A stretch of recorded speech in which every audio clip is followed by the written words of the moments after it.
Hey guys, Pastor Tanner here, coming at you with another Logos video. In this video, I'm going to review for you the 4 new features that are available in Logos Pro. I'm very excited for these features, and I want to show you what they're all about. Now, please be aware, these features are beta, early access, but hopefully they don't change too much by the time you're able to get your hands on them. Now, the first feature that I love to see is what they're calling Smart Search.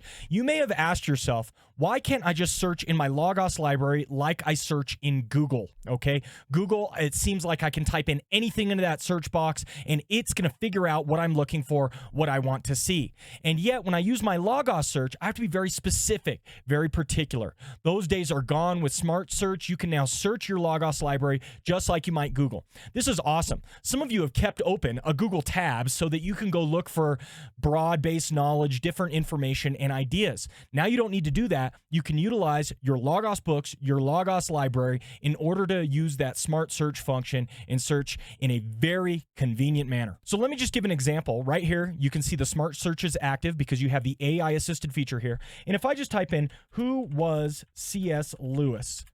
And hit enter, this is actually going to give me the feedback that I'm looking for in a very intuitive manner. Notice that I didn't have to get all of the specifics in my search parameters correct. I didn't have to get C.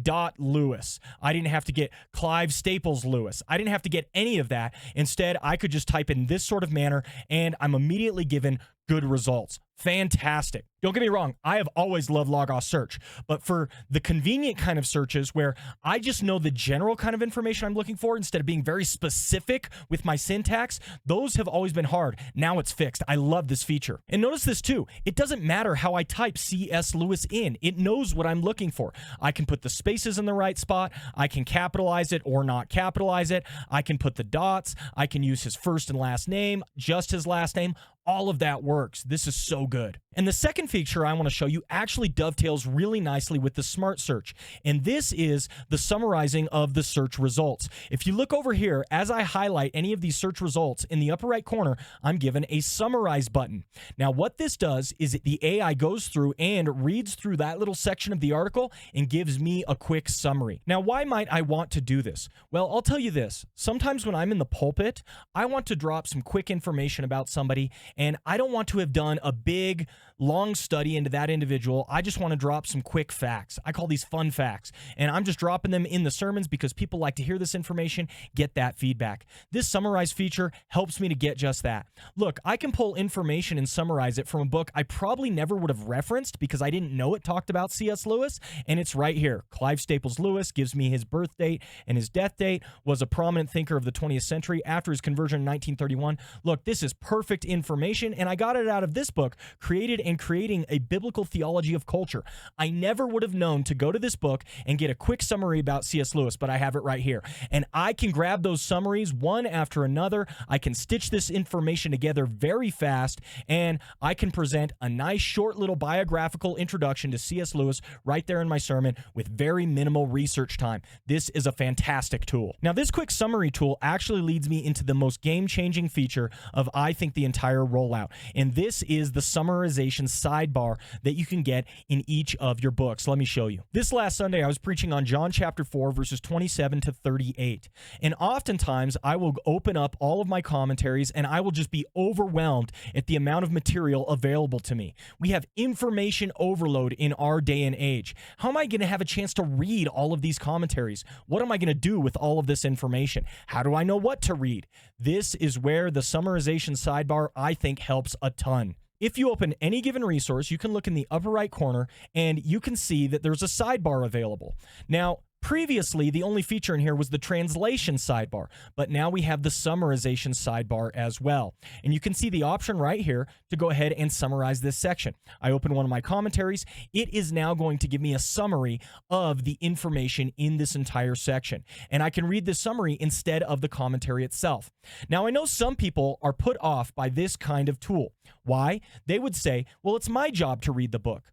I agree with you. It is my job to read the book. But here's my big contention, and here is why I think the tool can be used to maximum effect. which book am I supposed to read? I have more books than I can read in any given week. This is where the summarization tool is really handy. If I go ahead and open multiple resources, I can open them immediately and get the quick summaries of them right away and decide based upon the summaries which one I want to read. The summaries themselves are going to give me the detailed information, and then after I read the summaries, I know which commentaries I want to dive deeper into.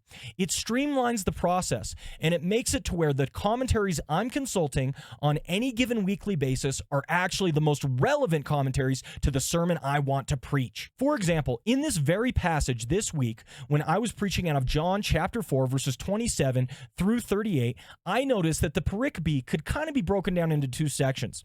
You see, in verses 27 through 30, I have a lot of interaction with Jesus and the Samaritan woman as she heads back into town to tell everyone about him. And then 31 and beyond, you have Jesus' interaction with his disciples. I decided early on in my sermon prep process that I wanted to highlight sowing and reaping. And so I was going to focus in my attention on 31 through 38. Now, the problem is when I was consulting each of my commentaries, some of them had different pericopes, and you would often have to read entire paragraphs to figure out, are they going to spend any time on sowing or reaping or not? Instead, I opened the summarization tool. I glanced through each of the summaries, and I found those ones that were highlighting sowing and reaping because I knew that was the direction I was taking my sermon. Then I could read those specific commentaries. I did not have to waste my time reading commentaries that didn't actually contribute to the final product. Why? Because the summary tool let me know which ones were hitting the bullseye. Now, this is one of those tools that you're going to have to use morally. You're going to have to be disciplined in your approach to it. But man, if you use it correctly, it can really get you to hone in on the right information. The final tools are coming out of what they call the sermon assistant. And so if you go to open a new document and that new document is a sermon, that is going to take you right into these tools. Now, full disclosure, I don't write my sermons in the Sermon Assistant. I make mind maps in the Canvas tool. If you want some information on how I do that, go ahead and check out this video over here or wherever it ends up showing up. But I want you to know this tool might cause me to open up the Sermon Assistant and the Sermon Writer just so I can get access to them. If you click on the far right over here, you can see the Sermon Assistant. And this tool has two features. The first one I'm almost certain to use right away, and this is the feature of the Illustrations tool. I don't know about you, but I really struggle to come up with good illustrations. And this tool is designed to help you do just that. So using my previous theme, if I come over here and type in sowing and reaping, I can then select the tone of my illustration. Is it a serious illustration, emotive, or lighthearted? I can do the type. I can highlight all four types, one of the types, biblical, historical, personal, hypothetical, etc. And I can target adults, teens, children. Just hit generate, and now what it's going to do is give me some prompts to think about in order to come up with illustrations. Now, they make it very clear you're not meant to copy and paste these illustrations right there into your sermon. Instead, these are really meant to facilitate your own thoughts surrounding the topic. And I'll tell you right away, I find this helpful. I can look at this and I can read it and I can say, okay, California Gold Rush. Oh, that's right. Some people sowed for the future by taking a chance in the present. That makes perfect sense. Or I come down here and of course, it reminds me of the parable of the sower. That could be a very important biblical illustration. I found that when you click more results, you can actually get a variety of illustrations, and some of them might be more relevant than others. But the fact of the matter is, if you read through 5, 6, 10 of these, you can get some good ideas for the sorts of illustrations you want to include in your sermon. Now, the second half of the Sermon Assistant has to do with something that I'm not likely to use as much, but I'll show you I tried it and I got variable results. These are the questions, okay? What this is meant to do is come up with those good questions that you might ask at the end of a study. Let's say you did a study on the Trinity and you wanted to come up with good 3 to 5 questions to ask your audience at the end. Well, what this Sermon Assistant is supposed to do here is give you those sorts of questions. Now, like I said, I don't write my sermons here in the sermon editor. So what I did is I just copied and pasted some notes out of different lessons that I've done. Let's see the results. So for the first example I have here, it's my sowing and reaping example. You know what I did? I just took my notes document where I did all of my study and I copied and pasted it right into here. Just one step. It's all in the same heading, okay? You never preach off of this, but let's see what that gets me in terms of results. I come over here to questions. Again, you can select the different types. Maybe we want application, and let's go adults and teens. Generate.